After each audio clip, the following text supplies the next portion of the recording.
Romo Kiai saya, Gusmi, pernah ditanyai oleh Gus Farid.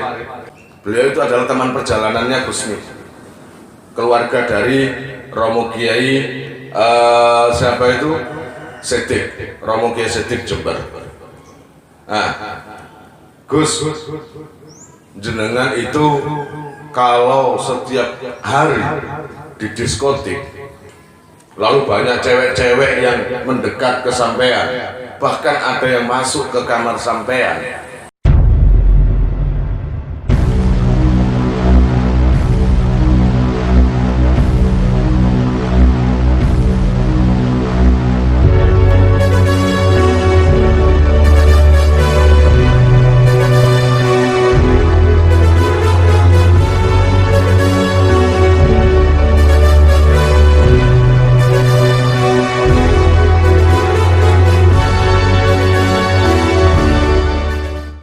Ayo rek, subscribe di 3 channel NR.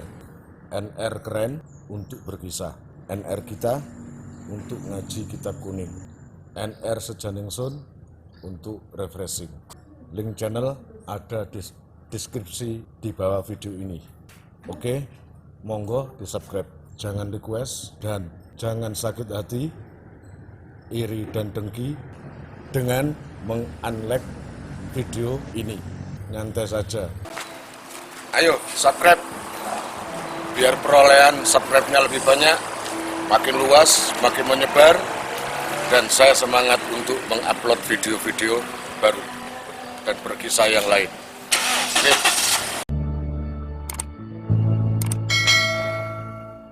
Saman kok biasa gitu sih, nggak ada rasa ingin, nggak ada rasa gimana gitu.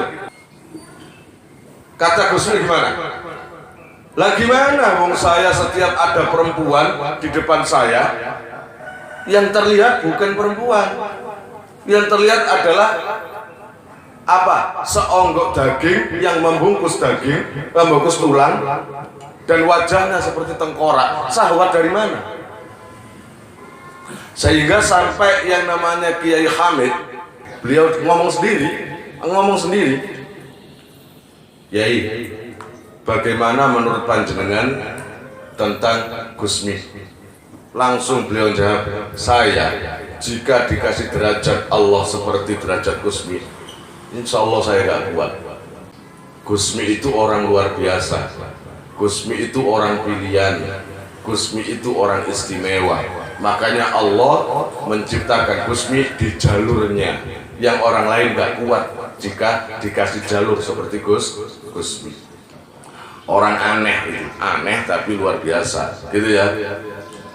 Allah ya Rabbi ya Karim. Lah Gusmi itu koncornya semuniku temannya ya, temannya artis cewek-cewek. Oh gak ada yang jelek, cakep-cakep. Bahkan WTS pun banyak yang datang ke Gusmi, tapi semuanya gak ada yang sia-sia.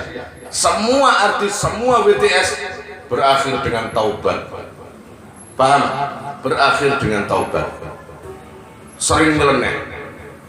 Beliau berteman dengan orang bertato-tato, rambut panjang, pokoknya orang preman-preman yang suka bunuh orang, yang suka judi, ya wes pokoknya akhir-akhir menjelang wafat kok akrab dengan para preman-preman kayak gitu. Heran semuanya, kenapa Gusmi setiap hari kumpul main remi sama para preman-preman itu? Nah, namanya preman itu sholat gak kira-kira?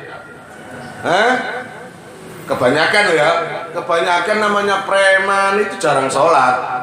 Iki masih ngurung-ngurung preman kesinggung. Saya sholat, aku lah ngomong apa? Kebanyakan preman, tidak semuanya kan? Tidak sholat, paham?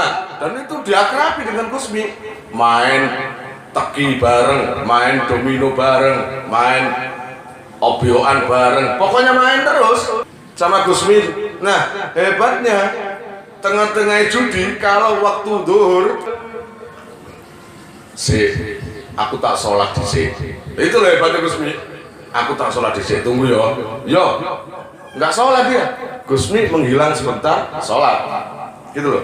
Lalu beliau sholat. Nah, itu lama sampai sebulan nggak ada yang tertarik dengan Gusmi.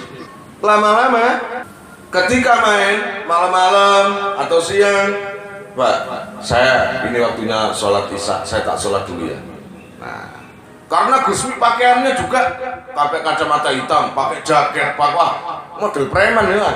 Nah akhirnya penasaran, ketiga orang preman yang anti sholat tadi ngomong sholat temenan. Memang kenyataannya sholat. Ketika diintip dari luar, iya sholat ya.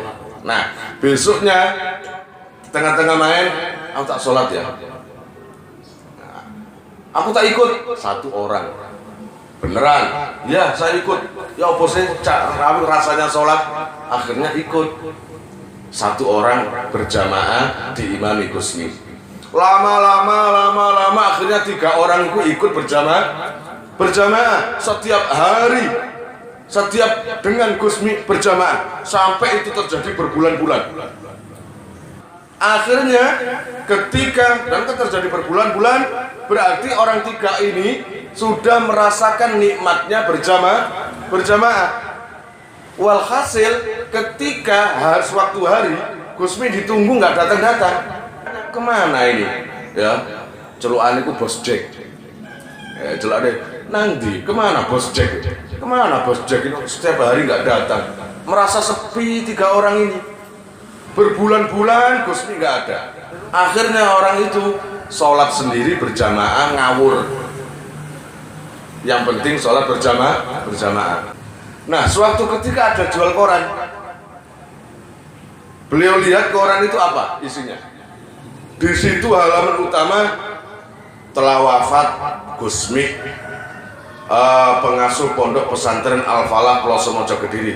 Biasa, gak heran, nggak dibuka. Ternyata ada foto di bawahnya orang nggak pakai kopiah. Gusmi nggak pakai kopiah itu, pakai jaket. Cetak. Ini kan setiap hari yang kesini. Ternyata apa? Ketika ditanya, koran ini koran lama. Dia itu nemukan bukan koran hari ini, koran lama. Kira-kira sudah dengan masa sekarang sudah 5 bulanan. Nah, akhirnya tanya ke teman, kamu masih ingat ini? Loh ini kan Bos Jack. Iya. Tanggal berapa ini wafatnya? Ya saya lupa tanggalnya, saya anggaplah Januari gitu ya. Januari wafat. Loh, bukankah kita Januari, Februari masih dengan Bos Jack ini? Bahkan beliau masih ngimami jamaah Januari, Februari, ya toh? Sampai 3 bulan, Januari, Februari, terus apa mana? Maret, kita bareng kan setiap hari di sini, setiap hari main kartu, setiap hari sholat berjamaah. Iya. Cari referensi foto-foto lain tentang Gusmi. Ternyata iya sama Gus Jack. Nah itu loh kelebihan Gusmi.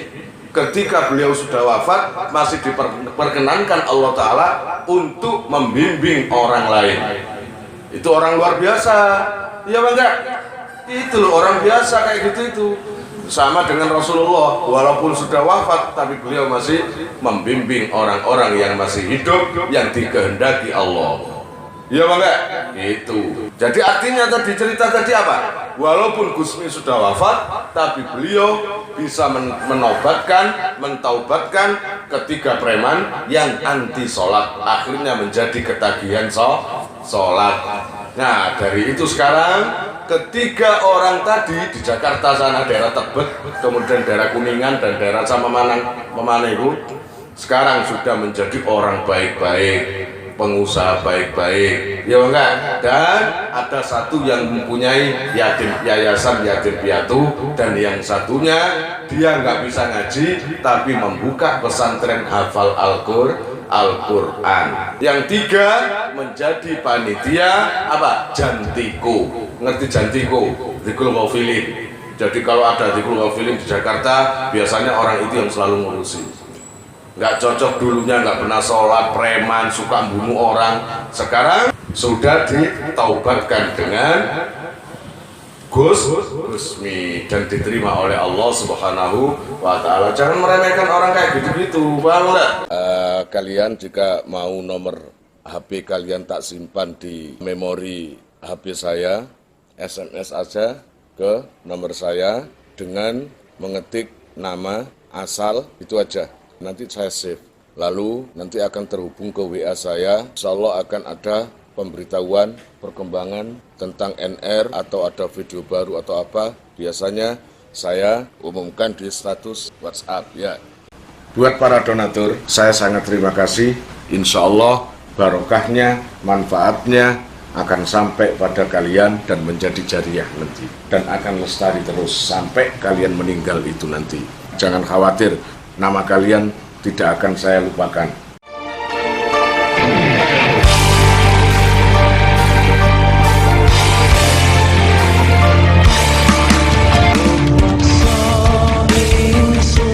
Lakoni